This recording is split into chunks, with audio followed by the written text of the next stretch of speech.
Saya mulai rajin berlari itu sekitar 3 bulan lalu. Dan apa yang terjadi ke massa otot saya? Jadi saya juga punya klien yang lari itu 40 km per minggu, bayangin. Pace-nya juga nggak lambat, rata-rata itu pace 5. Jadi 5 menit untuk 1 kilo. Dan angkatan mereka tuh tetap naik. Jadi bayangin pelari tapi yang kuat juga. Gimana caranya? Jadi saya tuh sering banget denger banyak sekali orang yang takut kardio karena takut ototnya itu habis. Jadi ini dijadikan alasan mereka untuk skip kardio sepenuhnya atau tidak push di sesi kardio mereka. Jadi di video kali ini saya akan jelasin pengalaman saya, data yang saya sudah kumpulkan, apa yang akan terjadi jika kalian berlari tapi sambil membangun massa otot. Apakah mungkin atau apakah tidak mungkin. Dan juga saya akan jelaskan bagaimana cara saya dan klien saya tetap bisa melatih kardio dan juga melatih angkat beban, tapi dengan waktu yang sedikit atau waktu yang terbatas.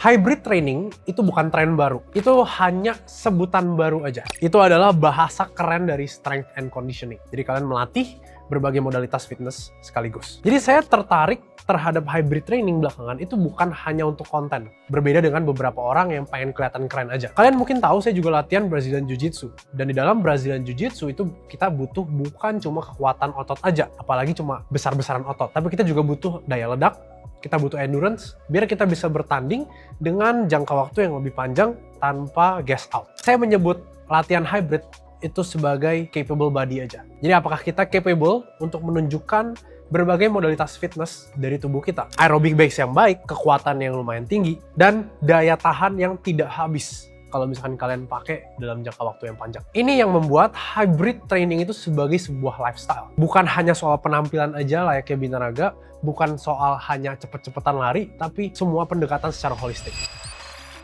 Banyak orang takut lari karena takut massa ototnya hilang. Masalahnya mereka tuh tidak paham cara kerjanya gimana. Ada yang namanya interference effect secara teori, yaitu adalah adanya gangguan antar stimulus yang berbeda.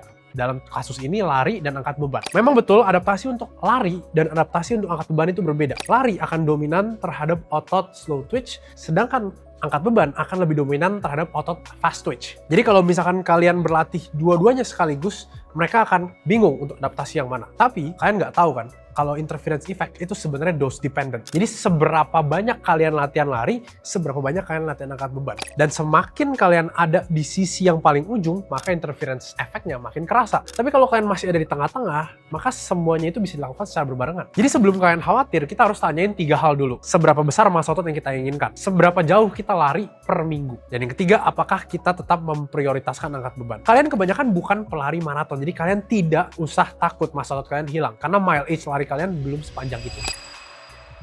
Saya berlari 20 km per minggu total. Massa otot saya tidak menyusut, angkatan saya malah naik. Jadi ini bukan klaim, ini data yang saya lihat langsung. Jadi saya juga punya klien yang pelari aktif. Salah satunya berlari 40 km per minggu total dengan pace 5-6 menit per kilometer. Progres angkatan mereka itu bukan tergolong lambat. Kenapa ini bisa terjadi? Karena aerobic base yang baik itu membantu mereka juga untuk recover lebih baik dari angkat beban. Jadi justru jika kardio dilakukan dengan jumlah yang pas dan dosis yang pas, itu bisa membantu angkat beban kalian. Pada level kebanyakan orang, interference effect itu sangat minimal atau bahkan hampir tidak ada.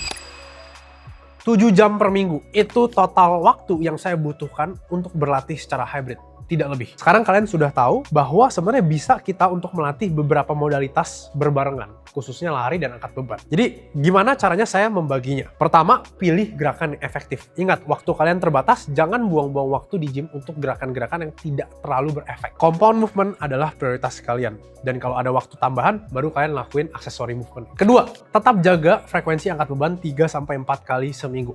Kita tetap mau stimulus yang diberikan ke tubuh kita itu maksimal. Jadi kalau kalian menurunkan angkat bebannya kedua kali atau bahkan sekali, maka kemungkinan besar otot kalian akan menyusut. Kenapa? Ya karena itu tidak diprioritaskan sebagai adaptasi. Yang ketiga, jadwalkan lari 2-3 kali seminggu. Kalian bisa untuk atur larinya, ada yang easy run, ada yang long run, mungkin ada yang tempo ataupun recovery run. Jadi jangan flat, kasih waktu ke tubuh kalian untuk recover. Totalnya itu 4 jam angkat beban ditambah 2,5-3 jam berlari, ya 7 jam per minggu.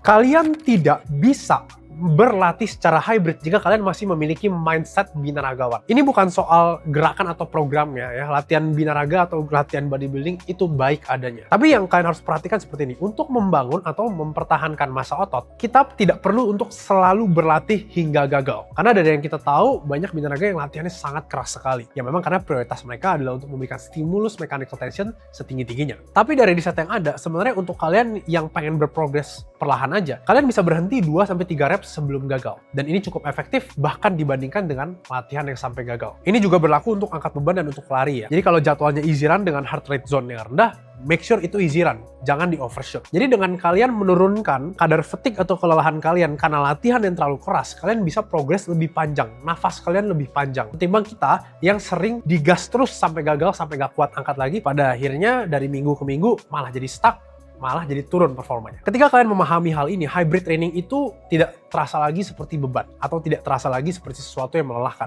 Latihan itu menjadi sesuatu yang sustainable, bukan sesuatu yang kita survive dari minggu ke minggu karena kita terlalu lelah. Jadi massa otot itu tidak akan hilang selama kita masih memprioritaskan latihan beban, dan bahkan cardio itu bisa membantu kita agar berprogres lebih cepat, recovery lebih cepat, dan bahkan bisa mempersingkat waktu latihan kita karena kita recover antar setnya lebih cepat. Yang perlu dikelola itu adalah intensitas dan kelelahan latihan kalian. Bukan satu atau yang lain, tapi bagaimana keduanya berjalan bersamaan. Kalau video ini bermanfaat, jangan lupa untuk share ke teman kalian yang pengen lari sambil angkat beban. Akhir kata, saya Doni Sinjaya. Sampai jumpa di video yang selanjutnya.